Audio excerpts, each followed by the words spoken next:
bien sé yo la fonte que emana y corre, aunque es de noche, aunque es de noche.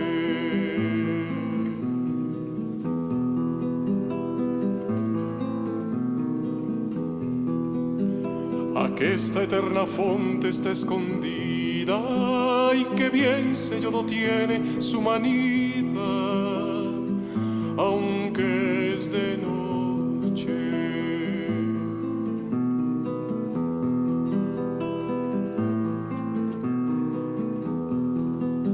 Su origen no le sé, pues no le tiene, mas sé que todo origen de ella viene, aunque es de noche, aunque es de noche.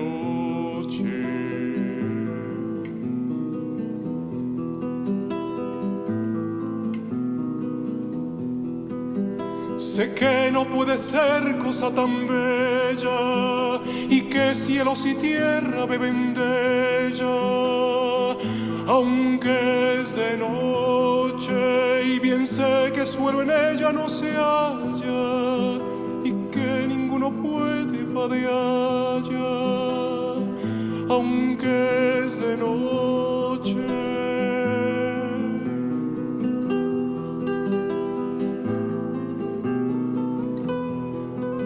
Su claridad nunca es oscurecida y sé que toda luz de ella es venida, aunque es de noche, sé ser tan caudaloso. Hola mis queridos teófilos, tengan todos buenas tardes, sean todos bienvenidos a esta escuela de espiritualidad y Biblia, escuela donde también vamos aprendiendo a caminar en la fe, en el Señor, vamos profundizando en este misterio, en este testimonio que se nos regala a través de esta palabra, a través de la Sagrada Escritura. Los quiero invitar para que nos dispongamos a vivir el encuentro del día de hoy, pero antes de entrar a tratar el tema, quisiera que tengamos en cuenta la siguiente recomendación. Ya estamos terminando poco a poco nuestra introducción al Antiguo Testamento. Y esta última etapa que vamos a ver a partir en el próximo tema, que es la helenización del judaísmo y la crisis de la comunidad judía, es el periodo que conforma a los imperios griego y romano. Quisiera que tengamos en cuenta para ese tema específico la siguiente bibliografía. Aquí va a aparecer en pantalla, en primer lugar, el libro de Historia de Israel en el Antiguo Testamento. Allí van a encontrar, sobre todo, les invito para que busquen en el índice del libro las páginas que corresponden a este tema, ¿sí? El tema del imperio griego y el imperio romano, que prácticamente las últimas unidades. También van a encontrar, les voy a recomendar este otro libro, que es de los Macabeos hasta Herode el Grande. Ese libro lo pueden leer todo, suave, es una lectura chévere y también les va a ayudar a profundizar en este contexto de esta época precisa del pueblo de Israel o la comunidad judía. Y por último, este otro libro, que es La Historia de Israel, es un libro de mapas. Porque por ahí hay unos que me han dicho, padre, denos los mapas para ubicarnos un poco en este estudio que vamos realizando. Bueno, aquí les recomiendo este libro, que es La Historia de Israel, y que es un libro de solo mapas de toda la historia de Israel que hemos analizado a lo largo de nuestra escuela de espiritualidad de Biblia La Fonte. De modo que aquí tenemos ya bibliografía suficiente para ilustrarnos y profundizar en esos temas que vamos viendo y abordando en nuestra escuela de espiritualidad y Biblia. Estos tres libros, recuerden, los pueden adquirir, este material se lo pueden pedir a Claret, allá en Bucaramanga, o a Marta, aquí en Pereira. Para eso, aquí en pantalla van a aparecer los números de teléfono de Claret y Marta. Ya son como las dos personas encargadas de un poco de también distribuir el material, ¿sí? Entonces, a esos números que aparecen en pantalla se pueden dirigir. De igual forma, ya las personas que forman parte del grupo que tenemos en WhatsApp de La Fonte, allí les vamos a publicar este material. Bien, queridos teófilos, vamos entonces a disponernos para vivir el encuentro de hoy a través de este canto. Pidámosle al Señor que nos ilumine con la luz, con la presencia de su Santo Espíritu.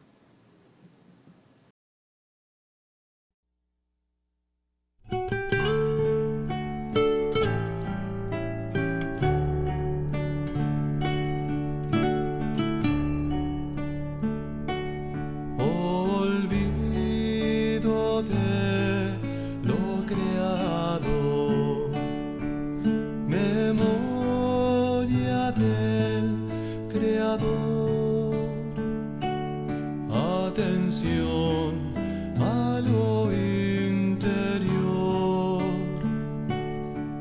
y estarse amando al amado.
Gloria al Padre, y al Hijo, y al Espíritu Santo, como era en el principio, ahora y siempre, por los siglos de los siglos. Amén.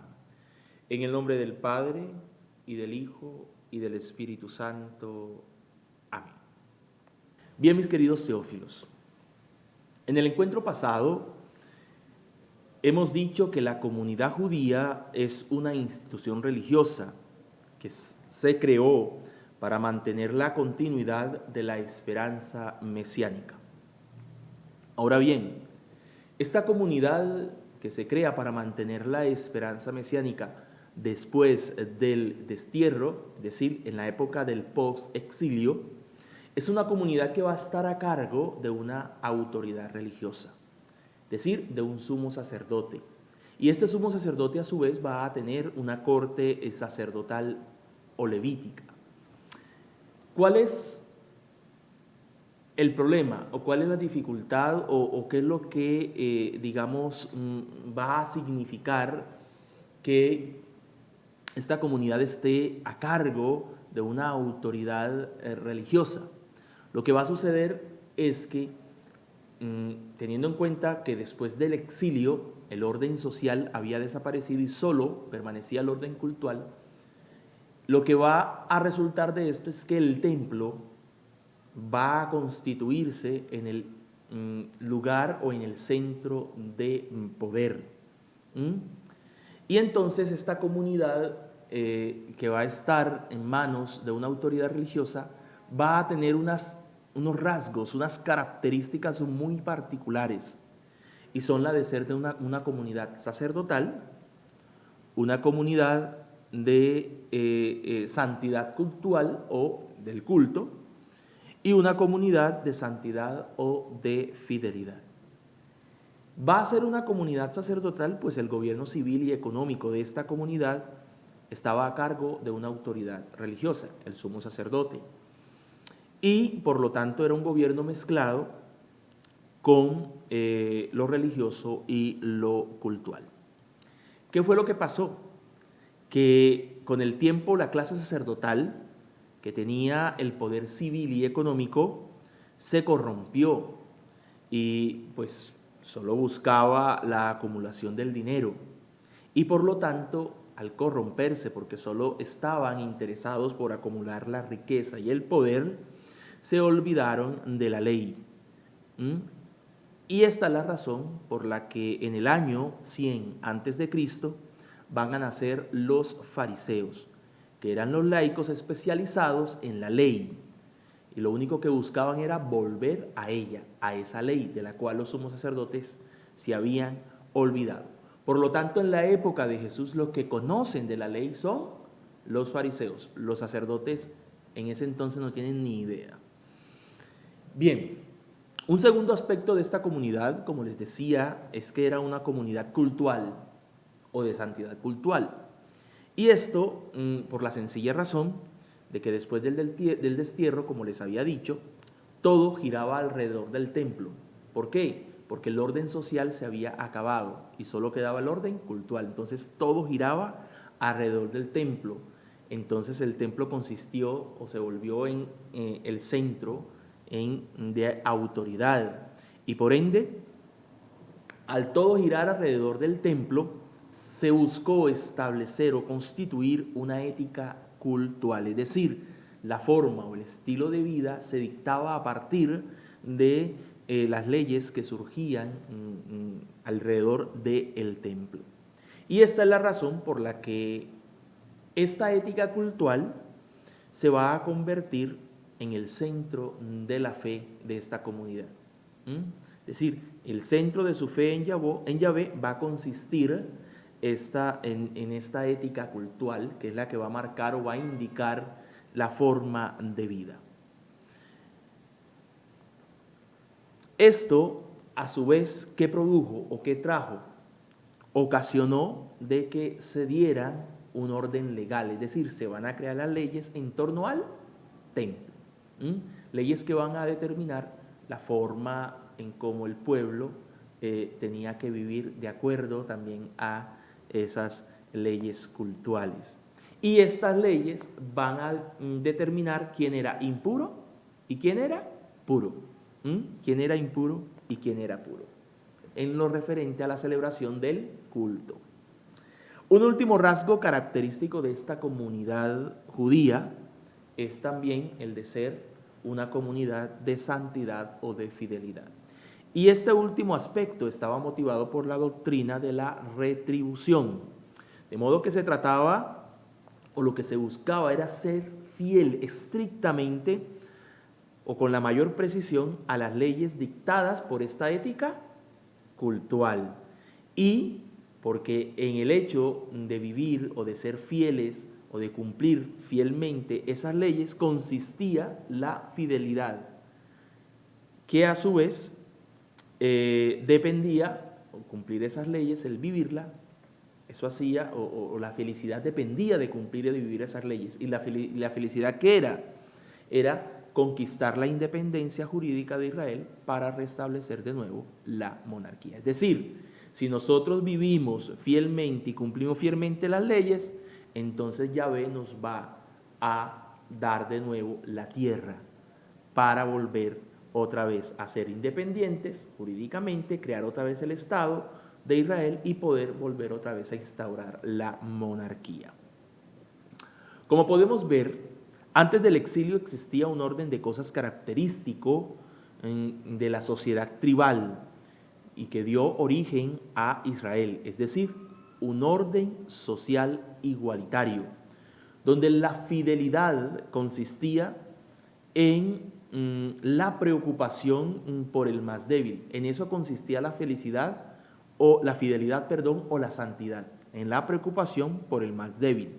Después del exilio, este orden social desapareció y como solo quedó el orden cultural, que era el ambiente en donde nació o surgió la comunidad judía, entonces la manera de entender la fidelidad o la santidad va a cambiar, porque ya no va a consistir en la preocupación por el más débil, sino que la fidelidad o la santidad va a ser entendida como el cumplimiento estricto de las leyes cultuales, es decir, el cumplimiento estricto de esta norma que dictaba esta ética cultural. De allí que a partir de esta época la ley se radicalizó, entonces se le dio más énfasis a la ley.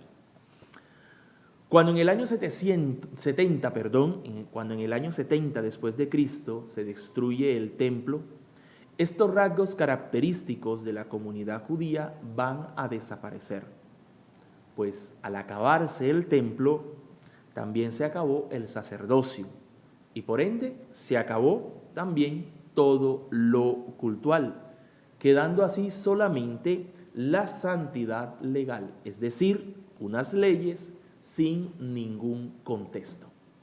Por lo tanto, desde el año 70 después de Cristo en adelante, lo que sigue es un sistema de leyes sin sacerdote ni culto. De allí es que, como ya no hay templo, de allí es que la sinagoga no es un lugar como la parroquia nuestra, que es un lugar de culto, no. La sinagoga simplemente es un lugar para congregarse, es una asamblea en donde ellos comparten o llevan una vida comunitaria. Bien, teniendo presente este contexto, les quiero hacer una pregunta, queridos teófilos, y es que nos detengamos a analizar o comprender o que nos hagamos la siguiente pregunta: ¿cómo entender a partir de este contexto las distintas controversias o discusiones que se dan entre Jesús y las autoridades judías que encontramos relatadas en los evangelios? ¿Cómo entender esas controversias y esos encuentros entre ellos? La comunidad judía, entonces, queridos teófilos, nace en un ambiente cultural y es dirigida por una clase sacerdotal encargada de guardar y hacer cumplir la ley, que a partir de esta época se convirtió en la forma de conocer la voluntad de Dios. Recuerden que antes del exilio la forma de conocer la voluntad de Dios era a través del profetismo. Cuando termina el exilio, el profeta va a desaparecer, ya no tiene funcionalidad, y entonces la forma van a ser una forma nueva de conocer, de interpretar la existencia y de conocer la voluntad de Dios. Y esta forma nueva de conocer la voluntad de Dios es a través de esa ley. La ley va a ser la forma como vamos a conocer la voluntad de Dios. De modo que después del exilio nace otra forma de interpretar la existencia. Y esta forma de interpretar la existencia va a estar reflejada en los libros exílicos y posexílicos. De modo que para conocer la voluntad de Dios había que prestarle atención ¿a quién? A estos escritos y tradiciones anteriores que en su conjunto eran valorados como proféticos, es decir, como voz o palabra de Dios. ¿Por qué? Porque antes el profeta era la palabra de Dios para la comunidad. Ahora la palabra de Dios para la comunidad van a ser estos escritos, dentro del cual también se encontraba la ley. Razón por la cual, durante esta época, queridos teófilos, se hizo un gran esfuerzo por reunir todos los textos anteriores. ¿Qué son los textos anteriores? Lo poco que se había escrito. ¿Qué era lo poco que se había escrito? El corazón de Deuteronomio, que son unos pocos capítulos, y algunos trozos de los profetas, es decir, el 20% de la Sagrada Escritura. Eso era lo que se había escrito hasta el momento del exilio, en la época del profeta, del rey Ezequías. El resto de la escritura, los textos después, el resto de textos de la Sagrada Escritura de la Biblia se escriben después del exilio, es decir, son post-exílicos. Y a partir de esa época se va a hacer una interpretación, una nueva lectura de la historia. Por eso los textos que vamos a encontrar en la Sagrada Escritura van a tener rasgos distintivos de la época post-exílica. Por eso al momento de hacer una lectura, una interpretación de los textos, tenemos que saber la época en la cual se escribió y un poco como que levantar un poco la capa para quedarnos con el trasfondo de lo que verdaderamente quieren comunicar o el mensaje que quieren dar. ¿Por qué? Porque lo que hizo la comunidad en ese entonces, en la época del post-exilio, fue una relectura de los textos que ya habían, pero también una interpretación de las tradiciones que existían. Y entonces lo que hizo fue como crear un texto nuevo, un texto diferente. De tal forma, queridos teófilos, que por eso hoy en día se dice que la mayoría de los textos del Antiguo Testamento es obra de la época posexílica. Decíamos que durante esta época desaparece el profetismo de Israel y nace una nueva forma de interpretar la existencia o conocer la voluntad de Dios. Y esta nueva forma de interpretar la existencia o de conocer la voluntad de Dios, que se da a través de la interpretación de esos textos, en el lenguaje bíblico se conoce como midrash. Midrash es una palabra hebrea que significa penetración o comprensión a un nivel más profundo. Dicho de otro modo, es una exégesis o interpretación. Ahora bien, el punto de partida de esta exégesis o interpretación es la experiencia de Dios. Experiencia de Dios que está consignada en los textos escritos. De modo que el Midrash es un método para descubrir a través de la interpretación o exégesis de los textos la voluntad actual de Dios. Con esto estamos afirmando, queridos teófilos, que la voluntad de Dios en este momento se descubría leyendo e interpretando los escritos anteriores a partir de ese nuevo contexto en el cual ellos se encontraban viviendo. Es decir, a partir del nuevo contexto en que se encontraba esta comunidad, que era la comunidad judía. La lectura de estos textos, queridos teófilos, produjo una tradición oral, tradición que se va a dividir en dos, en historias motivadoras y también en leyes. A la primera, a las historias motivadoras, se le llamó Haggadah, mientras que a la segunda, Halakha.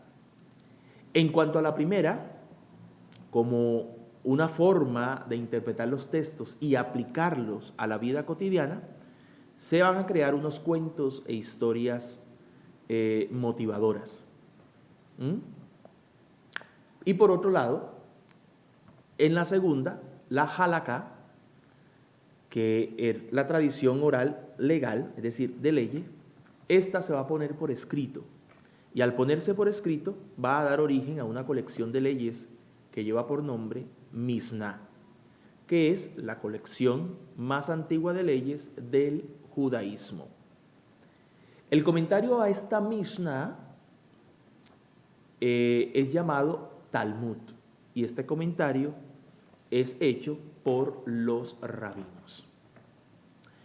En suma, gracias al Midrash se crea un gran movimiento literario que nos permite tener hoy los textos del Antiguo Testamento como la transmisión de la tradición de fe de una comunidad que hace una relectura de su experiencia, buscando conocer o reinterpretar la voluntad de Dios en el presente de su historia.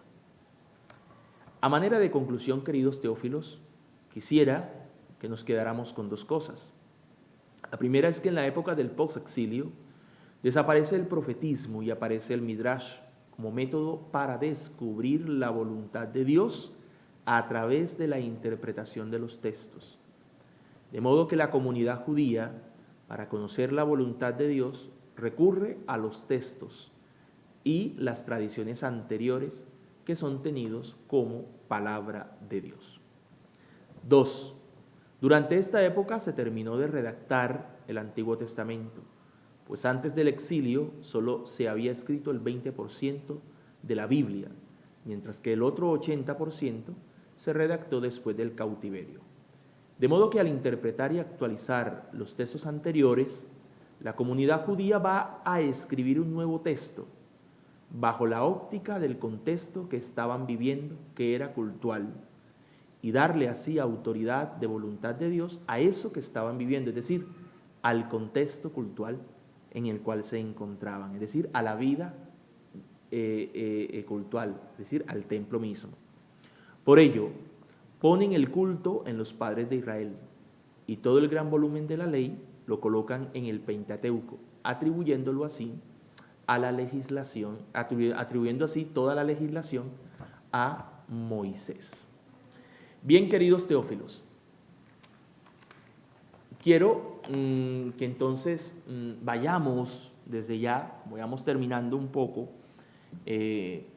toda esta introducción al Antiguo Testamento, que vayamos haciendo como una especie de resumen, es decir, ¿qué hemos aprendido de todo este camino que hemos hecho? ¿Cuál es la enseñanza? ¿Qué nos queda? Y bueno, y envíenme sus respuestas para ir compartiendo un poco esas apreciaciones de ustedes, ¿verdad? Entonces, hasta aquí lo que les quería compartir. Recuerden, el próximo encuentro vamos a ver la última unidad o el último tema de nuestra introducción al Antiguo Testamento, la razón por la cual tengan en cuenta la bibliografía que les dije al inicio de este encuentro. Asimismo, recordarles que, recuerden que como parroquia tenemos una actividad y es la rifa de esa obra de arte del maestro Piedrahita. Así que te invito para que te vincules a esta actividad y puedas participar de esta rifa. Al final vas a encontrar toda esta información. Que Dios te bendiga, que tengas feliz noche.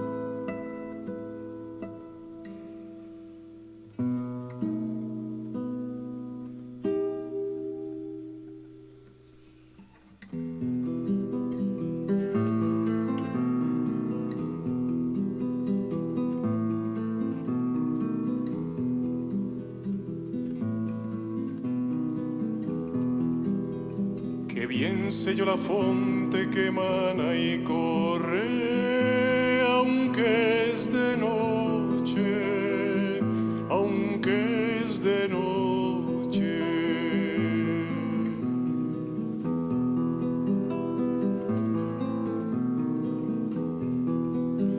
Aquesta eterna fonte está escondida y que bien sé yo lo tiene su manida.